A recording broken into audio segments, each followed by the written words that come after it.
believe that if we are honest with ourselves, that the most fascinating problem in the world is, who am I?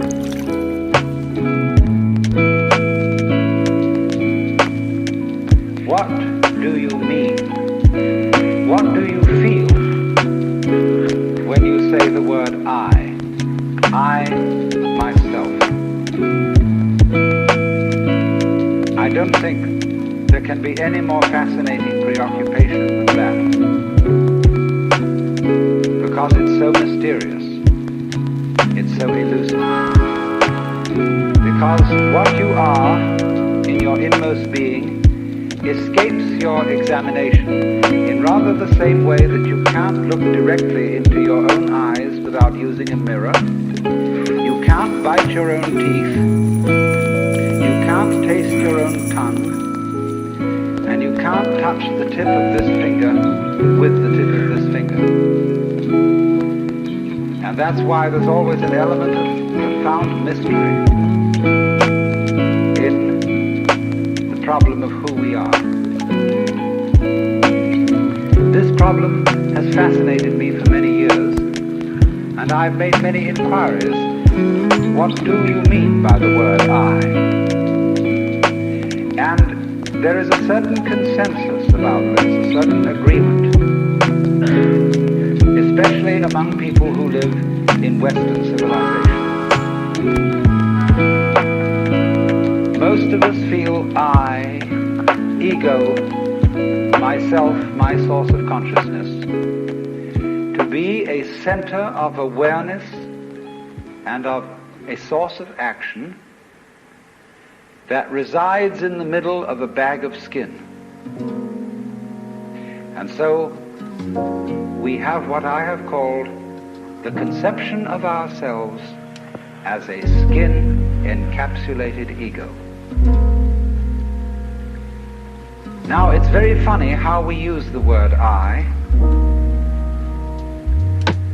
If we just refer to common speech, we are not accustomed to say, I am a body. We rather say, I have a body. We don't say, I beat my heart, in the same way as we say, I walk, I think, I talk. We feel that our heart beats itself, and that has nothing very much to do with I. In other words, we don't regard I, myself,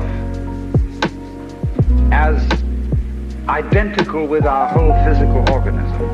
We regard it as something inside it. And most Western people locate their ego inside their heads. You are somewhere between your eyes and between your ears, and the rest of you dangles from that point of reference. It is not so in other cultures. When a Chinese or Japanese person wants to locate the center of himself, he points here, not here. Here to what Japanese call the kokoro, or the Chinese call shin, the heart, mind. Some people also locate themselves in the solar plexus. But by and large, we locate ourselves behind the eyes and somewhere between the ears, as if within the dome of the skull there was some sort of arrangement such as there is at the SAC headquarters in Denver, where there are men in great rooms surrounded with radar screens and all sorts of things, and earphones on, watching all the movements of planes all over the world. So in the same way, we have really the idea of ourselves as a little man inside our heads who has earphones on which bring messages from the ears, and who has a television set in front of him which brings messages from the eyes, and all sorts of electrode things are all over his body, giving him signals from the hands and so on, and he has a panel in front of him with buttons and dials and things, and so he more or less controls the body, but he isn't the same as the body, because I am in charge of what are called the voluntary actions. And what are called involuntary actions of the body, they happen to me. I am pushed around by them, but to some extent also I can push my body around. This, I have concluded, is the ordinary, average conception of what is oneself. And look at the way children, influenced by our cultural environment, ask questions. Mummy, who would I have been if my father had been someone else? You see, the child gets the idea from our culture that the father and mother gave him a body into which he was popped at some moment. Whether it was conception or whether it was parturition is a little bit vague. But there is, in our whole way of thinking, the idea that we are a soul, a spiritual essence of some kind, imprisoned inside a body. And that we look out upon a world that is foreign to us. In the words of the poet Houseman, I, a stranger and afraid, in a world I never made.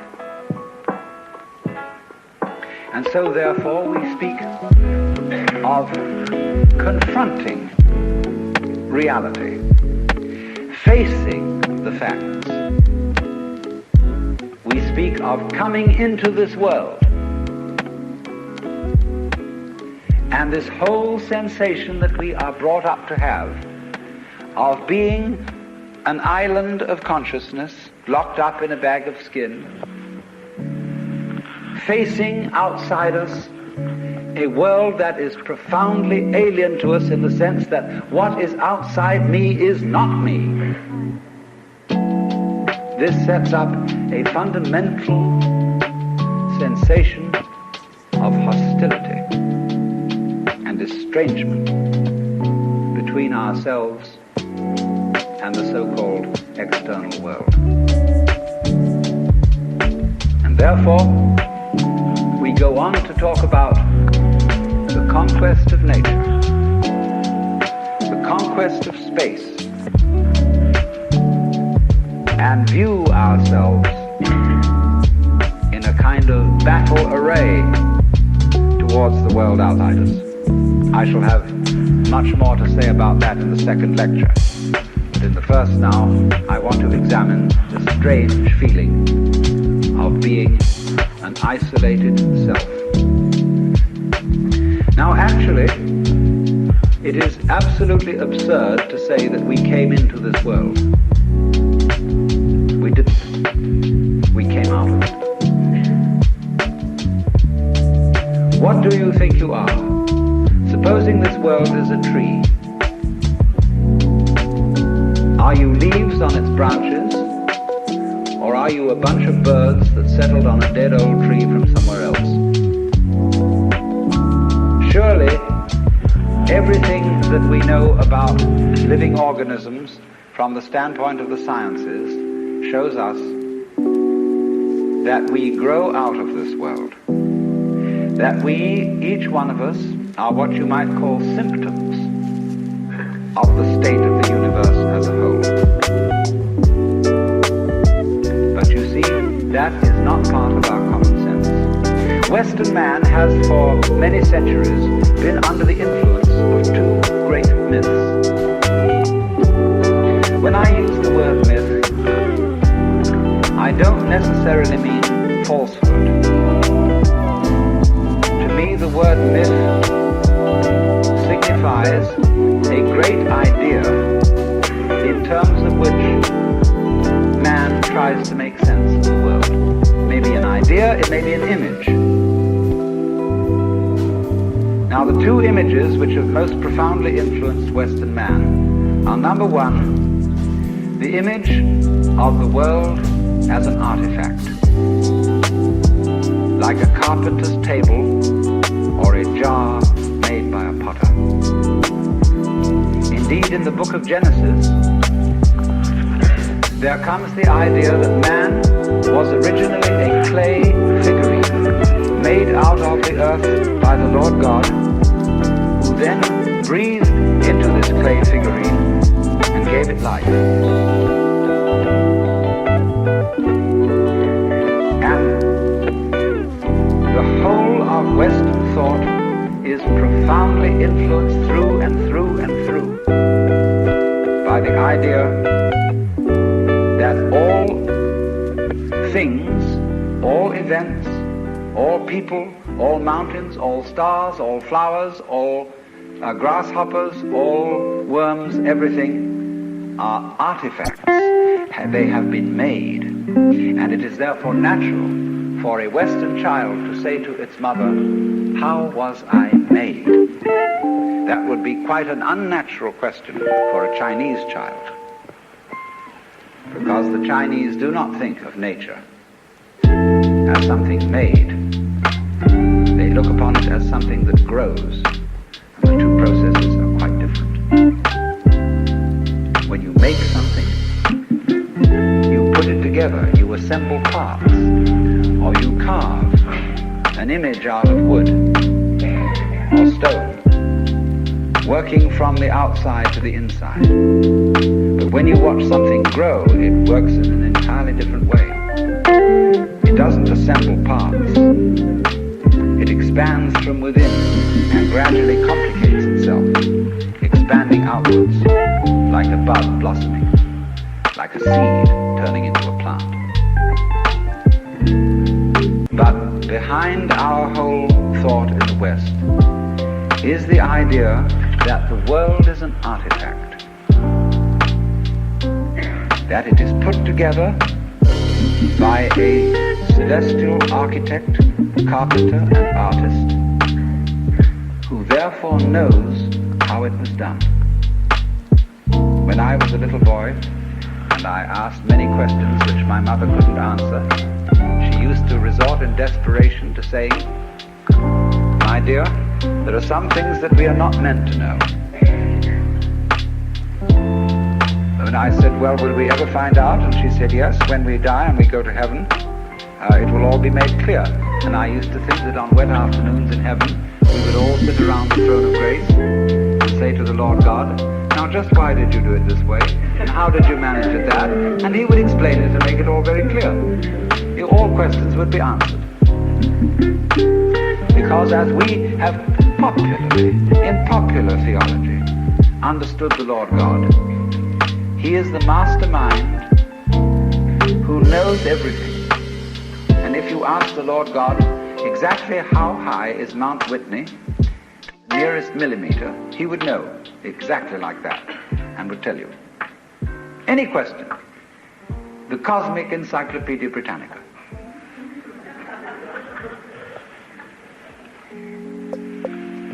Unfortunately, this particular image or myth became too much for Western man because it was oppressive. To feel that you are known through and through and watched all the time by an infinitely just judge. I have a friend, a very enlightened woman. She's a Catholic convert, but a very enlightened Catholic. And in her bathroom, she has on the pipe that connects the tank with the toilet seat a little framed picture of an eye. And underneath in Gothic letters is written, "Thou God seest me." Everywhere is this eye watching, and judging you. So that you always feel you're never really by yourself. But the old gentleman is observing you and writing notes in his black book. And this became too much for the West. It became oppressive. They had to get rid of it. And so instead, we got another myth. The myth of the purely mechanical universe. This was invented at the end of the 18th century. Became increasingly fashionable throughout the course of the 19th century and well into the 20th century, so that it is today's common sense. Very few people today really believe in God in the old sense. They say they do. but they really hope there is a God. They don't really have faith in God. They fervently wish that there was one and feel that they ought to believe that there is. But the idea of the universe being ruled by that marvelous old gentleman is no longer plausible. It isn't that anybody's disproved it, but it just somehow doesn't go with the vast infinitude of galaxies and the immense light-year distances between them and so on. So instead, it has become fashionable, and it is nothing more than a fashion, to believe that the universe is dumb, stupid, that intelligence, values, love, and fine feelings reside only within the bag of the human epidermis, and that outside that, the thing is simply a kind of a chaotic, stupid interaction of blind forces.